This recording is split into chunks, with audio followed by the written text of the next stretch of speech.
नमस्कार, स्वागत है आपका नादी टीवी में। मैं हूं आपके साथ पारुल और इस वक्त बड़ी खबर की ओर रुख कर लेंगे सीधा दिल्ली से, जहां जेपी नड्डा की नई टीम का ऐलान हो गया है। नई टीम में कैलाश विजयवर्गीय फिर से पार्टी के राष्ट्रीय महासचिव बनाए गए हैं। सरोज पांडे को टीम से हटाया गया है। मध्य प्रदेश से कोई उपाध्यक्ष नहीं है। पहले शिवराज सिंह चौहान, उमा भारती और प्रभात झा उपाध्यक्ष थे, लेकिन अब इन तीनों में से किसी को जगह नहीं दी गई है। ओम प्रकाश धुर्वे को राष्ट्रीय सचिव बनाया गया है। मंदसौर सांसद सुधीर गुप्ता को सह कोषाध्यक्ष बनाया गया है। लाल सिंह आर्य एससी मोर्चा के राष्ट्रीय अध्यक्ष बनाए गए हैं। तो बड़ी खबर दिल्ली से, भारतीय जनता पार्टी में बड़ा फेरबदल, या यूं कहें कि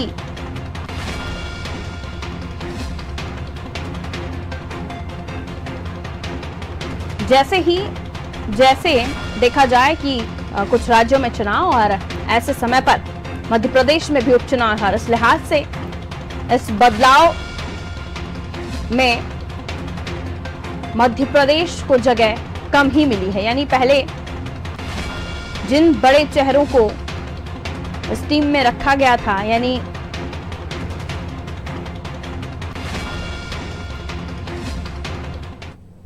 शिवराज जी, उमा भारती जी, प्रभात झा जी उपाध्यक्ष थे जेपी नड्डा या फिर संगठन में, और अब फिलहाल इन तीनों के नाम उपाध्यक्ष पद पर नहीं है। मध्य प्रदेश उपाध्यक्ष कोई नहीं।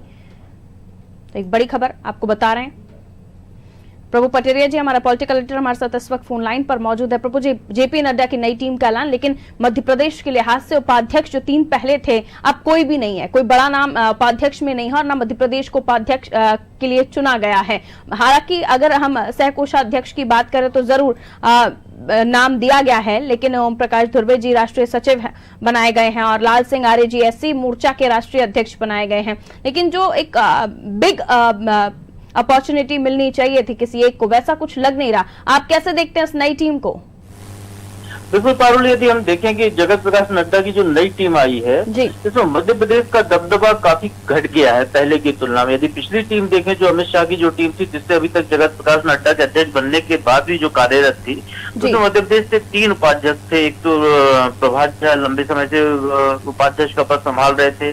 शिवराज सिंह चौहान को चुनाव हारने के बाद जब मध्य प्रदेश में सरकार गई, उसके बाद उपाध्यक्ष, राष्ट्रीय उपाध्यक्ष बनाया गया था। उमा भारती को लोकसभा चुनाव के पहले राष्ट्रीय उपाध्यक्ष बनाया गया था। तो तीन महत्वपूर्ण जो है, यदि बड़े पद कहें तो मध्य प्रदेश के कोटे में मिले हुए थे, वो उसमें कमी हो गई है। अब मध्य प्रदेश से कोई राष्ट्रीय उपाध्यक्ष नहीं है।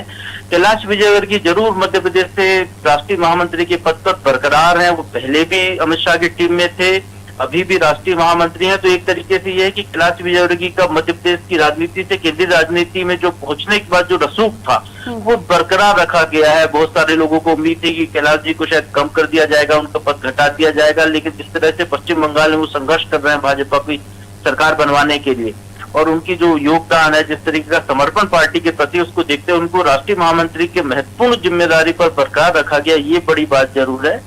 सचिव का एक पद मिला है मध्य प्रदेश को आदिवासी कोटे से, ओम प्रकाश धुर्वे को दिया गया है, जो विधायक हैं, और इसके अलावा पूर्व विधायक हैं। इसके अलावा सुधीर गुप्ता जो मंदसौर के सांसद हैं, उनको जरूर कोषाध्यक्ष के साथ अटैच किया गया, सह कोषाध्यक्ष बनाया गया है। ये एक मध्य प्रदेश को एक नई अपॉर्चुनिटी मिली है। यदि हम कहें कि भाजपा के खजाने को यदि देखरेख का जिम्मा दिया गया है, तो जो कि सुधीर गुप्ता जी को दिया गया है, वो अकाउंट्स के बड़े पक्के माने जाते हैं। चुनाव के खर्चे में भी उन्होंने अपनी योग्यता दिखाई है जब पिछले चुनाव लड़े हैं लोकसभा का, तो ये जरूर है। और यदि हम अनुसूचित जाति वर्ग से प्रतिनिधित्व की बात करें मध्य प्रदेश से, तो पूर्व विधायक जो लाल सिंह आर्य हैं, जहां पर जिनकी सीट पर अभी फिर से चुनाव होने जा रहा है, उनको जब एक बड़ा पद देकर संतुष्ट करने की कोशिश की गई है। और खासकर ग्वालियर चंबल अंचल को देखें, जहां की 16 सीटों पर उपचुनाव हो रहे हैं, जहां पर एससी बहुल मतदाता ज्यादा है, तो उन सभी को एक संतुष्ट करने की कोशिश की गई। एससी मोर्चा का राष्ट्रीय अध्यक्ष लाल सिंह आर्य को बनाया गया। तो एक बड़ी जिम्मेदारी मध्य प्रदेश को यदि कहें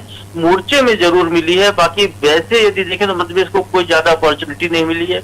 यदि प्रवक्ताओं की देखते हैं लिस्ट, तो प्रवक्ताओं की लिस्ट में भी मध्य प्रदेश से 23 प्रवक्ता पार्टी ने बनाया, उसमें मध्य प्रदेश से किसी भी नेता को स्थान नहीं मिला है। तो एक तरीके से यदि ओवरऑल देखें तो मध्य प्रदेश का वजन जरूर घटा है। एक नेता और है इसमें जो राष्ट्रीय सह संगठन महामंत्री हैं सौदान सिंह, वो मूलतः रहने वाले मध्य प्रदेश के हैं, लेकिन वो उनको छत्तीसगढ़ के कोटे से लिया गया है। तो एक बड़ा परिवर्तन ये, यदि उनको मध्य प्रदेश में ऐड करते हैं तो मध्य प्रदेश की नफरी थोड़ी सी बढ़ जाती है। लेकिन यदि हम ओवरऑल देखें परफॉर्मेंस यदि इस टीम में मध्य प्रदेश का, तो काफी कमजोर दिखाई दे रहा है पारुल। बिल्कुल, और ऐसे वक्त जब हम देख रहे हैं कि उपचुनाव हैं और दोनों ही पार्टियां हम देख रहे हैं किस तरह से अपना पूरा दमखम लगा रही हैं, इस नेशनल मूवमेंट का आपको क्या इम्पैक्ट नजर आता है मध्य प्रदेश की पॉलिटिक्स पर? क्योंकि जो उपाध्यक्ष 3 नाम हम ले चुके हैं लिस्ट में, शिवराज जी, उमा भारती जी, तो आपको क्या लगता है जो वजन कम किया गया है मध्य प्रदेश का, उससे एमपी पॉलिटिक्स पर कोई इम्पैक्ट पड़ने वाला है चुनावी लिहाज से? देखिए कांग्रेस में शिवराज सिंह चौहान जो राष्ट्रीय उपाध्यक्ष बनाए गए थे, तो भारतीय जनता पार्टी की एक पॉलिसी है कि जो उन राज्यों में उनकी सरकारें हटी चुनाव में, जो पिछले विधानसभा के चुनाव हुए थे, वहां जो तत्कालीन मुख्यमंत्री थे उनको राष्ट्रीय उपाध्यक्ष बनाकर एडजस्ट किया गया था, उनको एक सम्मान दिया गया था। जिस तरीके से रमन सिंह को बनाया गया था, वसुंधरा राजे सिंधिया को बनाया गया, चुनाव हारने के बाद रघुवर दास को बनाया गया, वैसे ही शिवराज सिंह चौहान को भी राष्ट्रीय उपाध्यक्ष बनाया गया था। लेकिन मध्य प्रदेश में परिवर्तन हो गया सत्ता का। अब शिवराज सिंह चौहान वापस मुख्यमंत्री हैं, उस संगठन पर ज्यादा ध्यान नहीं दे सकते, वो सरकार चला रहे एक राज्य की, तो इसलिए उनको हटना बिल्कुल लाजमी था, पहले से तय था।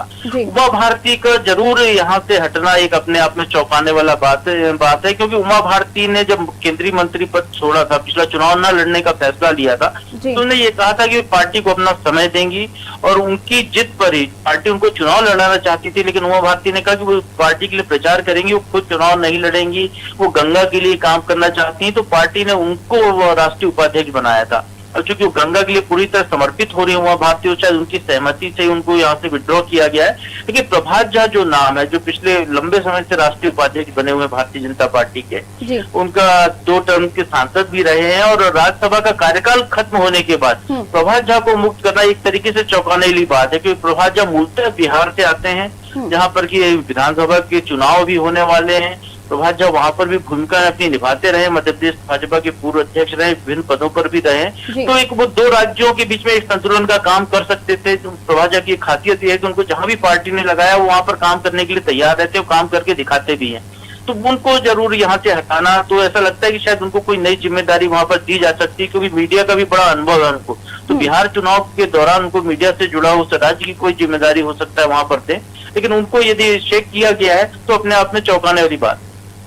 बिल्कुल प्रभु जी, अब शिवराज जी का आपने बताया, उमा जी का भी आपने बताया, लेकिन आपको लगता है, क्योंकि हमने देखा कि कुछ दिनों पहले जब प्रचार प्रसार के समय मंच पर दोनों ही बहन भाई नजर आए थे, मेरा इशारा शिव जी और शिवराज जी और उमा भारती जी की तरफ है, तो ऐसे में मध्य प्रदेश में लोधी वोटर्स को साधने के लिए उमा भारती जी को जगह देते तो शायद पार्टी के लिए प्लस पॉइंट ही होता। लेकिन अब जब इस हम नई टीम को देख रहे हैं, कुछ हटा दिए गए हैं, कुछ दिखाई दे रहे हैं, आपको लगता है आने वाले समय में क्या कुछ और भी मध्य प्रदेश में कुछ लोगों को लेकर चेंजेस होंगे? क्योंकि विरोध के स्वर अभी भी दिखाई दे रहे हैं। दीपक जोशी और कई ऐसे नेता है, पारुल साहू तो जा चुकी हैं, कई ऐसे नेता हैं जो अभी भी अपना गेम दिखा रहे हैं, प्रेशर क्रिएट कर रहे हैं, तो कुछ और चेंजेस आप मध्य प्रदेश के लिहाज से देख रहे हैं आने वाले समय में?